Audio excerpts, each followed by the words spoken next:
Very good afternoon. Today, our topic of the lecture is a renal function test, also known as a kidney function test. So, as the name suggests, here there are the certain tests or investigations that are done to assess the functional capacity of the kidney. That means how the kidney is working. So there are various group of the tests that we have to discuss here, but before going to the various tests, just have a brief highlight on the various functions of the kidney. Now already you know about this. Okay? So just we highlight here. So first and the most important function of kidney is to excrete the metabolic waste product by forming the urine. Then the acid-base balance in association with the lungs and the various buffer kidney has a very important role in maintaining the acid and base. Then regulation of the blood pressure, okay? Regulation of the body fluid volume, okay? And kidney also act as an endocrine organ to synthesize various hormones like a vitamin D, renin. Kidney also synthesize the erythropoietin, okay? And kidney is also having a role in the gluconeogenesis. So now coming to the various tests, okay? So basic aim of this kidney function test, okay? So first is to assess the functional capacity of the kidney, okay? And to assess the renal impairment if present as early as possible. So there are various groups of the tests that we have to discuss one by one. So these are just broad group under which we have to see various tests that are done. So one is the analysis of the urine, analysis of the blood, renal clearance test, then radiological test, then finally the renal biopsy. So first coming to the analysis of the urine. Okay. So it will give a broad idea about the functional status of the kidney. Okay. Starting with the first point, that is the urine volume. Now you know the kidney has a capability of forming too much diluted urine and too much concentrated urine as well, depending on the need. But in a healthy adult person, average urinary excretion by both the kidney combinedly, it is a 1 to 2.5 liter per day. Okay, it means 1000 to 2500 ml per day. Okay. Now if this urine excretion is more than the 3 liter, then it is known as a polyuria. If it is less than 500 or 400 ml per day, then it is known as oliguria, and if it is less than 100 ml, then it is known as anuria. Okay, so already we have also briefly discussed these terms. Okay, so polyuria, where the urine excretion in the adult person is more than 3 liter in a 24 hour. Okay, so the basic cause of this polyuria, okay, but most important cause of this polyuria, you know, the diabetes. You are aware about the term diabetes insipidus and the diabetes mellitus, okay, where there is a lot of excretion of the urine. Then comes the oliguria, that is decreased urine excretion or the decrease in the volume of the urine output. Okay, so if the urine output is less than 400 or 500 ml in a 24 hour, that means less than the obligate urine volume, then it is known as oliguria. And anuria means it is the urine excretion less than 100 ml per day. That is anuria. So these oliguria or anuria may be found with a condition like a renal failure. Basically, the anuria is most of the time seen with the condition of the renal failure, basically the acute renal failure. Then second point, it is about the color of the urine. So normally the urine, it is a pale lemon in color or a pale yellow in color. And that is because of the presence of urobilin and the urobilinogen. Okay? That is a urochrome product in the urine. So that's why the normal urine color is this. But certain abnormalities in which the color of urine will change. Okay? So which one is the hematuria, where the urine color will become a red colored urine, that is a hematuria. That is presence of the blood in the urine, that is known as a hematuria. Okay? Then the cloudy appearance, that is basically seen if there is a strongly alkaline urine. Then strong tea-like color or a wine-like color, it is basically found if there is a presence of the free hemoglobin in the urea, that is known as a hemoglobinuria. Next is the pyuria, that means here the presence of the pus in the urine. Then dark yellow color, it is basically found with the condition known as jaundice, where there will be a bilirubinuria. Okay, that is the excess of the bilirubin found in the urine. Then coming to the pH of the urine, so you know the urine pH is a variable, it is a fluctuating. Okay, it is normally from 4.5 to up to 8. Okay, That means it may be acidic, it may be basic. But average pH of the urine is a 6.5, and that is a slightly acidic than that of the plasma. Okay? But depending on the production of the acids and base, urine pH it is ranging from 4.5 to 8. Okay? So now if the pH of the urine is less than 4.5, then it is known as aciduria, and that is seen with the condition known as acidosis. And if the pH is more than 8, then it is known as alkaluria, that is seen with the condition known as alkalosis. So next, coming to the osmolality and the specific gravity. Now again we have discussed in the previous lectures, primary lectures, about the osmolality of the urine. Okay? Kidney has a capability to form the urine with a concentration of a solute as low as a 50 milliosmoles per liter. Okay? That means too much diluted urine, and the kidney has also capability to form the urine with the concentration of solute as much high as a 1200 or 1400 milliosmoles per liter. Okay, that means kidney can form a too much diluted urine, or kidney can form a too much concentrated or a little urine, depending on the body's water level, or depending on the body's need. Okay, and depending on the osmolality, the specific gravity, basically it will depend. Okay, so specific gravity is from 1.03 to 1.030. So specific gravity will decrease in a condition like a chronic renal failure or in the diabetes insipidus, while the specific gravity will increase in conditions like diabetes mellitus, nephritis, and the heart failure. Then the most important part here is the chemical analysis, biochemical test related to the urine, that will give idea about the functionality of the kidney, of which one is the protein status of the urine. Now you know that normally the kidney contains urine that is excreted, it contains the protein less than 150 milligram per day. But that proteins are not a plasma protein. That are the proteins that are basically sended part of the renal epithelial cell, that are not a plasma protein. Okay, so make it clear that are not plasma protein. Okay, but if this protein content of the urine is more than 150 milligram per day, okay, that may also contain the plasma protein, then that condition is known as a proteinuria. Okay, and that is a pathological condition. The most common disease in which the proteinuria is seen is the nephrotic syndrome. Okay, and that may lead to the hypoproteinemia. Next is the glucose. So normally again the urine does not contain the glucose. Glucose is absent in the normal urine. Okay, but if there is a high blood sugar, okay, as seen in the diabetes mellitus, beyond the threshold level, at that time the kidney is not able to absorb all the glucose, so the rest of the glucose may found in the urine, and that condition is known as a glycosuria. Okay, otherwise normally the kidney reabsorbs all the glucose that has been filtered through the glomerular membrane.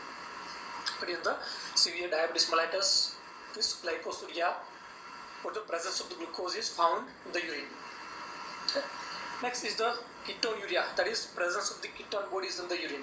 Again, ketone bodies are very little present in the urine, they are not found. Okay, but in certain conditions like a complication of the diabetes mellitus, known as diabetic ketoacidosis, where there will be a formation of the ketone bodies in a large amount. Okay, like a acetoacetic acid or beta-hydroxybutyrate acid that has been formed from the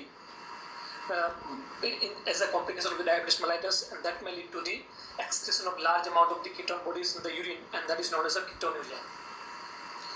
Then bilirubinuria, again the urine contains only little of the urine. Kidney contains only little of the bilirubin in the urine, but in the jaundice, mainly the hepatic or the post-hepatic jaundice, kidney may excrete large amount of the bilirubin in the urine, and that is known as a bilirubinuria. Okay, so bilirubinuria is mainly suggestive of the jaundice. Okay, maybe it a pre-hepatic, post-hepatic, or hepatic jaundice. Then hemoglobinuria, that means the presence of the free hemoglobin in the urine. So normally the free hemoglobins are absent in the urine, but in conditions like hemolysis, where there is a hemolysis, like in the hemolytic jaundice or hemolytic anemias, or in case of the infection with the P. falciparum, that is a type of the malaria. In that case, there will be hemolysis that may cause the release of the hemoglobin, and that may found in the urine. So that is known as a hemoglobinuria. Next is the hematuria. Next is the hematuria. So hematuria means presence of a blood in the urine. So hematuria basically it may be a microscopic hematuria many times. Microscopic means by naked eye the urine color is normal. But when you do the biochemical analysis at that time you may found the RBCs, that is more than 5 RBCs per high power field in the urine. So that is known as a microscopic hematuria. Okay. And sometimes in the severe hematuria the blood color will become red. So the hematuria basically it is suggestive of either there may be a stone within the renal system or maybe it a carcinoma of the kidney or many times in the severe urinary tract infection also. Okay. So hematuria. So this is all about the chemical analysis. Then comes to the microscopic examination of the urine. Okay. So where you can found the certain agents like cast, certain crystals or certain cells. Okay. So here cast means they are basically a proteinaceous plugs. Proteinous plugs means the certain proteins that are been uh, uh, as a part of the sedated renal epithelial cell. They may form the clot in the form of the plug with a different size, shape, etc. And that may be excreted in the urine through the urinary flow. Okay. And then the crystals. Okay. So crystals are basically agents that are formed because of the from the calcium oxalate or the calcium phosphate, and that may be excreted in the urine. But both this cast and crystals present, that is not that much significant. That is not much pathological significant. Okay. Then the cells means it may be the RBCs, it may be the leukocytes. Okay. It may be the renal epithelial cells or a tubular epithelial cells like that may be also seen in the urine, but again these are not that much significant. Finally, the bacteriological examination, okay, of the urine, in which you may found the pus cells or you may found the bacteria. Okay. So normally the pus cells are absent in the urine, but if the pus cells or the bacteria are found in the urine, then it is a strongly suggestive of the urinary tract infection. So this is all about the urine analysis. Next come the analysis of the blood. Certain blood investigation or blood test by which you can assess the functional status of the kidney, of which the first one is the blood urea level. Normally that is a 20 to 40 milligram per deciliter. Now you know the urea that is filtered through the glomerulus. So most of the urea that is formed, it is either excreted by the kidney or reabsorbed by the kidney. So urea that is filtered through the membrane, out of that almost 50% will be reabsorbed and rest it will be excreted by the urine. But in certain conditions like a renal failure, okay, kidney failure where the kidney is not able to filter the urea, so at that time urea is not excreted and it will be accumulated in the body. So the plasma urea or the blood urea level will increase. And the next similarity is the plasma creatinine or a serum creatinine. So you know the creatinine is a product of the muscle protein. So that is excreted only by the kidney, not any other organ. So whatever the creatinine being formed, it should be excreted by the kidney. But in a condition again like the renal failure, these creatines are not able to excrete it and they will accumulate in the blood. So the plasma creatinine or the serum creatinine level will increase. Normally the creatinine level is 0.6 to 1.5 milligram per deciliter. So this is a more reliable test than that of the urea. Now both this urea and creatinine basically they will rise in the blood only when there is almost 50% or more loss or damage to the functional nephron or to the kidney. If the kidney is damaged a little or a moderate, then this may be a normal. So normal blood urea and creatinine level, it does not suggest that the kidney are normal. Okay. Then comes to the serum proteins. So that is the plasma proteins. You know the total plasma protein in the blood is 6.5 to 8 gram per deciliter, of which the 3 to 5 is the albumin and rest is the globulin. Now again you know the normally the plasma proteins are absent in the urine and okay, because they are not filtered through the kidney. But in certain conditions like a nephrotic syndrome where the nephron will be permeable to the plasma proteins, so that will cause the filtration of these plasma proteins and they will be excreted in the urine. So there will be a decrease in the plasma proteins. So that is known as a proteinuria, where there is a loss of the proteins. So that will lead to the decreased protein in the blood. So that will lead to the hypoproteinemia, and where the loss will be of the albumin. So mainly there will be hypoalbuminemia. Okay, though there is a loss of both the albumin and globulin, but albumin loss is more than the globulin. So if you see the albumin globulin ratio, then it will be reversed, okay, in that particular conditions. Then the serum cholesterol Okay, that is basically a significantly increased in case of the nephrotic syndrome. Then come to the serum electrolytes. Now you know the most of the electrolytes that are filtered through the glomerular membrane. Okay, most of will be again reabsorbed from the renal tubules, from the various part of the nephron, and certain are also secreted. Okay, but if there is a damage to the kidneys functions are damaged, affected, then it may lead to the variation in the serum electrolyte level as well. It may either increase or decrease depending on the damage to the kidney. So this is all about the urine and the blood test regarding the kidney. Now coming to another important broad group that by which you can assess the kidney function, that is a renal clearance test. So here renal clearance means it is basically related to the ability of kidney to clear out the plasma of various substance. Okay, so the various substance that are present in the blood, it may be removed by the kidney. Okay.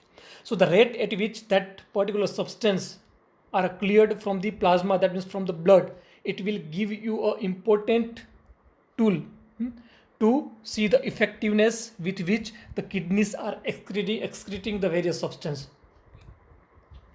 So by the definition you can see here that the renal clearance means it is the renal clearance of any substance is the volume of a plasma or the blood that is completely cleared of that particular substance by the kidney per unit of the time. That is a renal clearance. Okay. So now by this test, renal clearance test, you can assess the various functions of the kidney.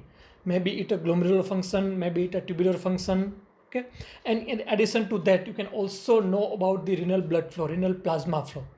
Okay. So the two important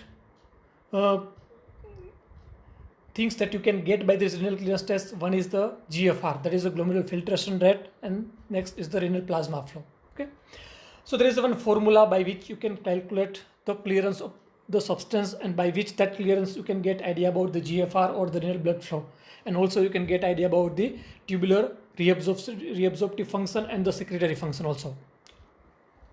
So you can say this C is equal to UV upon P. That is the formula for this. Okay, C means that is a clearance, C for clearance, U means urine concentration, okay, V means urine flow rate, and P means plasma concentration. Okay, so S here means that is a substance. S stand for the substance. So CS means the concentration of that particular substance, or sorry, clearance of that particular substance.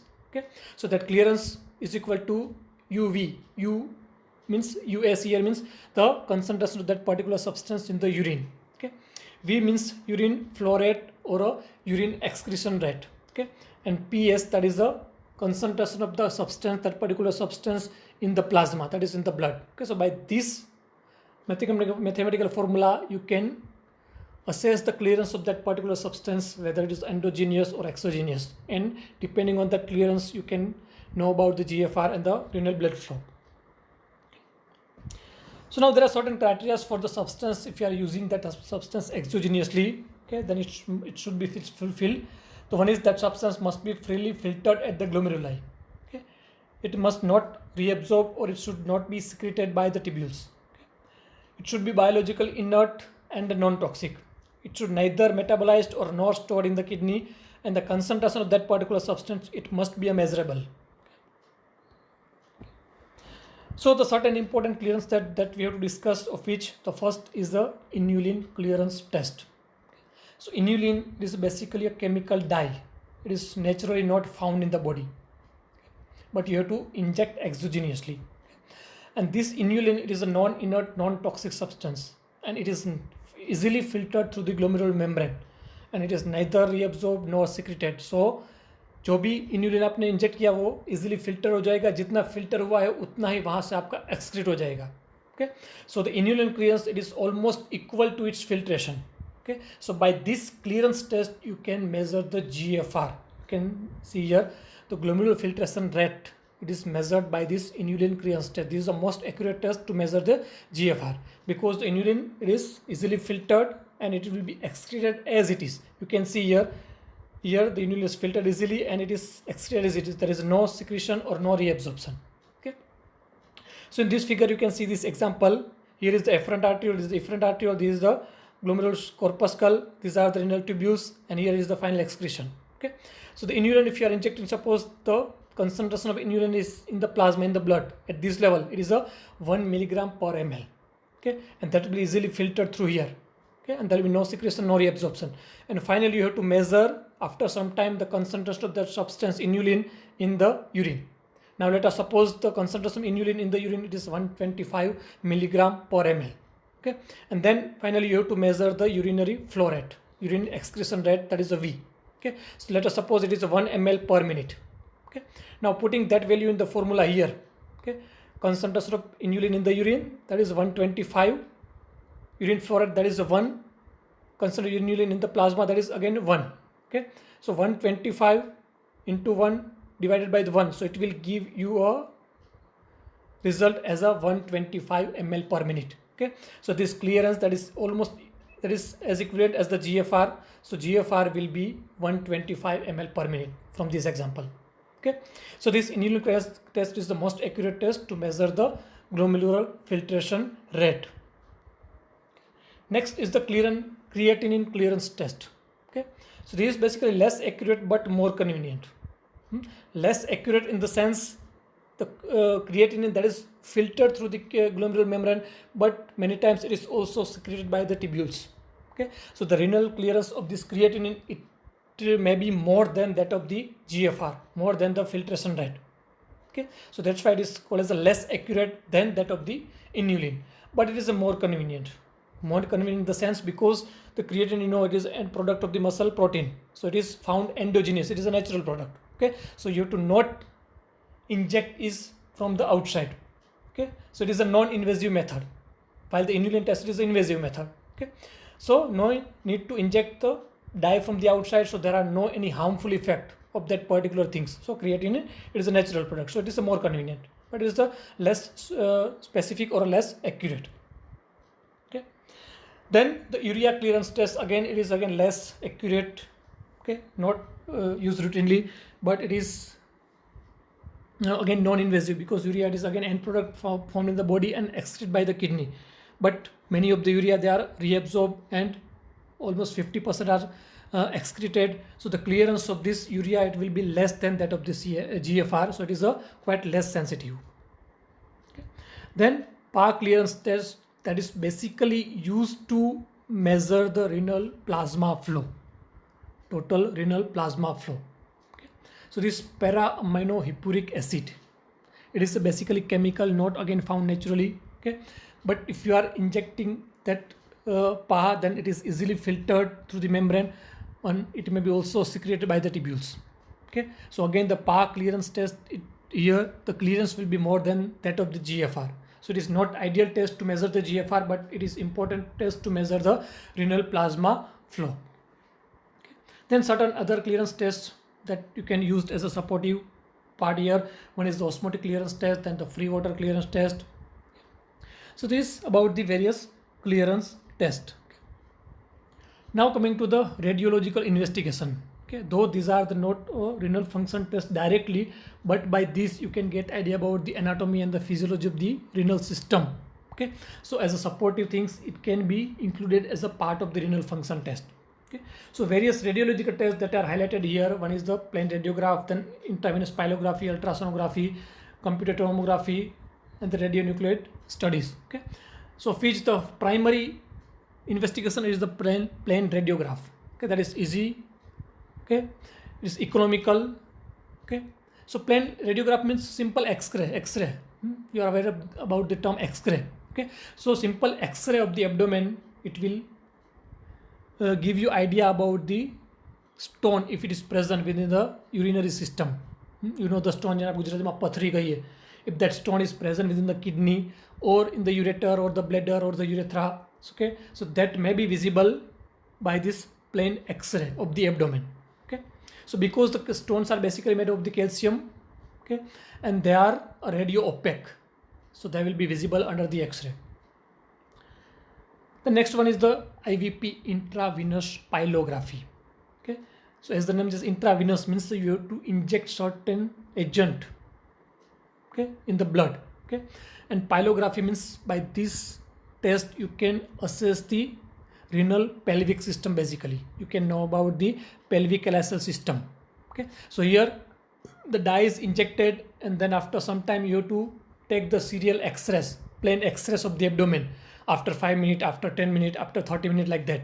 Okay, till that particular dye it is seen throughout the urinary system from the kidney up to the urethra. Okay, so where you can assess the basically the renal pelvis system, like cheilitis, okay, renal pelvis, ureter, bladder, and the urethra. Okay, so mainly by this AVP you can get an idea about the obstruction due to the presence of the any stone or due to the any stricture through the urinary system, but it is not used routinely. Then comes the sonography, ultrasonography. This is the most important and primary used test after this X-ray. Okay, so this is again a non-invasive test. So sonography of the abdomen, including the pelvic organ. By that you can get idea about the anatomy of the various organs of the renal system. Okay, size, shape. Okay, location of the kidneys. Then you can also assess about the status of the bladder. Okay, so by this ultrasonography, you can get an idea of this stone if it is present, then certain stricture, okay, then certain mass, enlargement of the kidney, okay, tumors that you can assess by this ultrasonography. So it is a simple, okay, low cost and non-invasive process. So ultrasonography is done routinely. Then the CT scan, that is a computed tomography. It is used secondarily, not at the primary level, but as a supportive part to this ultrasonography and the plain X-ray, you can use this computed tomography. Being a costlier and being used of the radiation, it is not used routinely. So you can see this picture shows the plain X-ray of the abdomen, plain radiograph.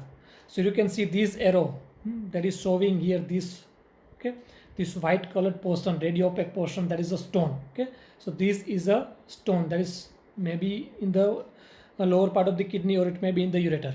Exact location is difficult to find by this plain X-ray, but it is a stone, that is for sure. Okay, next you can see also here this black arrow that is showing above this stone.